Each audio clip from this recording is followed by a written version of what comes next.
Hi friends, very good morning all. Welcome back to our channel MGC Kannada Vlogs.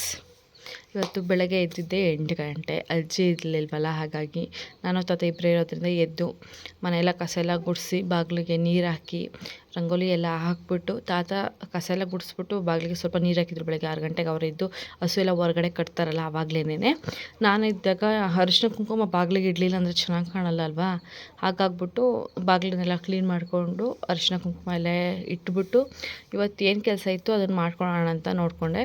But ಒಬ್ಬಳೇ ಇದರಿಂದ ಪಾಪುನೂ ನೋಡಿಕೊಂಡು ಕೆಲಸ ಮಾಡ್ಕೊಳ್ಳೋದು ಸ್ವಲ್ಪ ಕಷ್ಟ ಅನ್ನಿಸ್ತು. ಏಕೆಂದರೆ ಪಾಪುಗೆ ನೆನ್ನೆ ತಾನೇ 2.5 ತಿಂಗಳದ್ದು ಇಂಜೆಕ್ಷನ್ ಹಾಕ್ಸ್ಕೊಬಂದಿದ್ವಿ.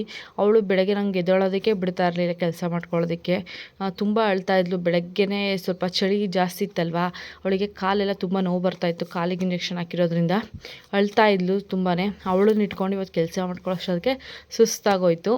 ನೋಡಿ, ಇದು ನಮ್ಮ ತೋಟದಲ್ಲಿ ನಾವೇ ಹಾಕೊಂಡಿರೋ ಹೂವಿನ ಗಿಡಗಳೆಲ್ಲ ತುಂಬ ಚೆನ್ನಾಗಿದ್ದಾವೆ. ಅಂದರೆ ಇವಾಗ ಹೂವು ಕಡಿಮೆ ಆಗಿದೆ. ಇವಾಗ ಜನವರಿ ತಿಂಗಳು ಮತ್ತು ಫೆಬ್ರವರಿನಲ್ಲಿ ಹೂವು ಕಡಿಮೆ ಇರುತ್ತೆ ಎಲ್ಲ ಗಿಡಗಳಲ್ಲೂ. ಯುಗಾದಿ ಹಬ್ಬ ಟೈಮಲ್ಲಿ ಚೆನ್ನಾಗಿ ಹೂ ಬಿಡುತ್ತೆ. ಇವಾಗ ಸದ್ಯಕ್ಕೆ ಇದೊಂದು ಗಿಡ ಮತ್ತು ಇನ್ನೊಂದು ಹೂವಿನ ಗಿಡದಲ್ಲಿ ಮಾತ್ರ ಹೂವಿತ್ತು ಅಷ್ಟೇ. ಅದನ್ನೇ ಕುಯ್ಕೊಂಡೋಗಿ ಬಾಗಿಲಿಗೆ ಇಟ್ಟೆ.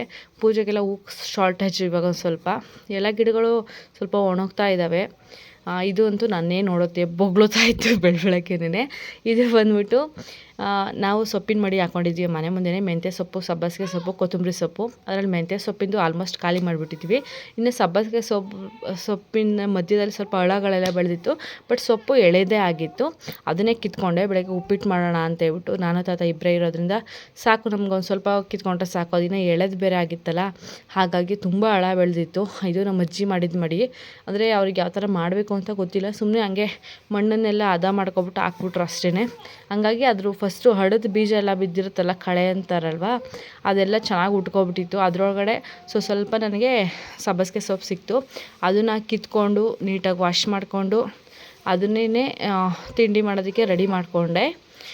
ಉಪ್ಪಿಟ್ಟು ಮಾಡೋದಕ್ಕೆ ಮಾಮೂಲಿನೇನೋ ಮೆಣಸಿನ್ಕಾಯಿ, ಈರುಳ್ಳಿ, ಕೊತ್ತಂಬರಿ ಸೊಪ್ಪು ಮತ್ತು ಕರಿಬೇವಿನ ಸೊಪ್ಪು, ಈ ಮೆಂತ್ಯ ಸೊಪ್ಪು, ಅದರಲ್ಲೂ ಸ್ವಲ್ಪ ಮೆಂತ್ಯ ಸೊಪ್ಪನ್ನು ಹಾಕ್ಬಿಟ್ಟಿದ್ದೀನಿ ಇವತ್ತು ತಿಂಡಿ ಮಾಡ್ಕೊಂಡು ತಿಂದ್ಕೊಂಡ್ವಿ. ನಾನೇನು ಮಾಡಿದೆ ಅಂತಂದರೆ, ಕಾಫಿ ಬೆಳಗ್ಗೆ ಎದ್ದ ತಕ್ಷಣ ಕುಡ್ದಿರಲಿಲ್ಲ. ತಾತ ಮಾಡಿಟ್ಟಿದ್ರು ಫ್ಲಾಸ್ಕಲ್ಲಿ. ಅದನ್ನೇ ಅವಾಗ ನೋಡಿದೆ, ಮಾಡ್ಕೊಬಿಟ್ಟು ಕುಡಿದೆ. ತಿಂದಿದ್ದು ತಟ್ಟೆ ತೊಳೆಯೋರು ಯಾರು ಅಂತ ಸೋಮಾರಿತನಕ್ಕೆ ಇವತ್ತು ಬಾಳೆದೆಲೆಲ್ಲ ತಿಂಡಿ ಹಾಕ್ಕೊಂಡು ತಿಂದ್ವಿ.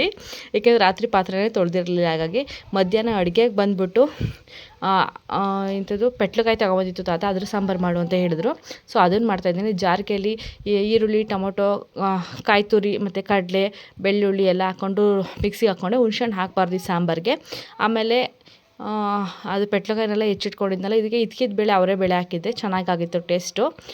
ಮಾಮೂಲಿ ಒಗ್ಗರಣೆಗೇನು ಎಣ್ಣೆ ಹಾಕ್ಬಿಟ್ಟು ಸ್ವಲ್ಪ ಸಾಸಿವೆ ಹಾಕ್ಬಿಟ್ಟು ಈರುಳ್ಳಿ ಹಾಕ್ಬಿಟ್ಟು ಅದನ್ನು ಚೆನ್ನಾಗಿ ಫ್ರೈ ಮಾಡಿಕೊಂಡು, ಆಮೇಲೆ ನಾವೇನು ವಾಶ್ ಮಾಡಿ ಇಟ್ಕೊಂಡಿದ್ವಲ್ಲ ಪೆಟ್ಲಕಾಯಿನೂ ಇದ್ಕಿದವರೆ ಬೆಳ್ಳೆನೂ ಹಾಕ್ಬಿಟ್ಟು ಒಂದು 5 ನಿಮಿಷ ಚೆನ್ನಾಗಿ ಇದು ಮಾಡಿಕೊಂಡೆ. ಅದಾದಮೇಲೆ ಏನು ರುಬ್ಕೊಂಡಿದ್ನ ಖಾರ ಅದನ್ನು ಅದ್ರೊಳಗಡೆ ಹಾಕ್ದೆ ಅಷ್ಟೇ. ಅಂದರೆ ಎಲ್ಲ ಮನೆಯದೇ, ಯಾವುದೇ ರೀತಿ ಗರಂ ಮಸಾಲ ಆಗಲಿ, ಶುಂಠಿ, ಚಕ್ಕೆ, ಲವಂಗ ಇದಂಥದ್ದೆಲ್ಲ ನಮ್ಮ ಮನೇಲಿ ನಾವು ಯೂಸೇ ಮಾಡೋಲ್ಲ. ಅಜ್ಜಿ ಏನು ಸಾಂಬಾರು ಪುಡಿ ಮಾಡಿಸಿರ್ತಾರೋ ಧನಿಯಾ ಪುಡಿ ಅದನ್ನೇ ಯೂಸ್ ಮಾಡೋದು. ಸಾಂಬಾರಂತೂ ಚೆನ್ನಾಗಾಗಿತ್ತು ಟೇಸ್ಟು.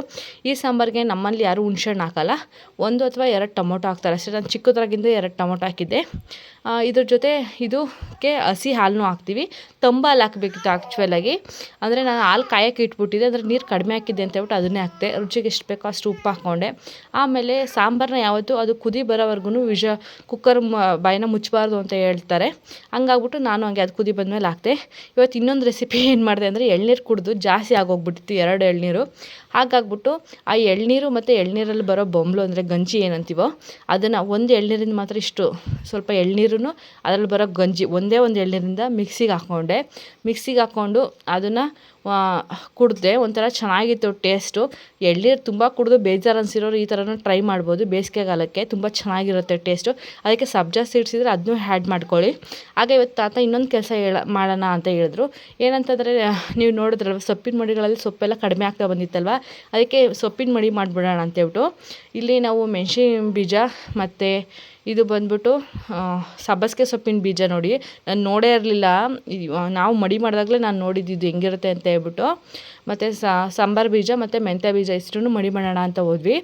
ತಾತ ಮಡಿ ಮಾಡೋದಕ್ಕೆ ಈಗ ಒಂದು 15 ದಿವಸದ ಮುಂಚೆನೇ ಭೂಮಿನೆಲ್ಲ ಅಗೆದ್ಬಿಟ್ಟು ಗುದ್ದಲಿನಲ್ಲಿ ಚೆನ್ನಾಗಿ ಹದ ಮಾಡಿ ಸ್ವಲ್ಪ ನೀರು ಬಿಟ್ಟು ಇಟ್ಟಿದ್ರು. ಈ ಗಿಡ ಏನು ನೋಡ್ತಾ ಇದ್ದೀರಾ, ಇದು ಕಾಮಕಸ್ತೂರಿ ಬೀಜದ ಗಿಡ ಅಂತೆ. ನನಗೂ ಗೊತ್ತಿರಲಿಲ್ಲ, ಇವತ್ತು ತಾತ ಹೇಳಿದಾಗಲೇ ಗೊತ್ತಾಗಿದ್ದು. ಆಮೇಲೆ ಅದನ್ನು ಭೂಮಿನೆಲ್ಲ ಹದ ಮಾಡಿಬಿಟ್ಟು ನೀರು ಹಾಕಿ ಇಟ್ಟಿರ್ತಾರಲ್ವ, ಅದನ್ನು ಒಂದು 10 ಡೇಸ್ ಬಿಟ್ಟು ಮತ್ತೆ ಅದನ್ನು ಈ ಥರ ತಾತ ಇಲ್ಲಿ ಮಾಡ್ತಾ ಇದ್ದಾರಲ್ಲ ಗುದ್ದಲಿನಲ್ಲಿ, ಆ ಥರ ಮತ್ತೆ ಭೂಮಿನ ಹದ ಮಾಡ್ಕೋಬೇಕು. ಏನಕ್ಕೆ ರೀಸನ್ ಅಂತಂದರೆ, ಫಸ್ಟ್ ಆ ಥರ ಮಾಡಿಡೋದ್ರಿಂದ ಕಳೆ ಅಳ ಅಂತ ಏನು ಹೇಳ್ತೀವೋ ಅದು ಬೆಳೆಯಲ್ಲ ಸೊಪ್ಪಿನ ಮಡಿನಲ್ಲಿ.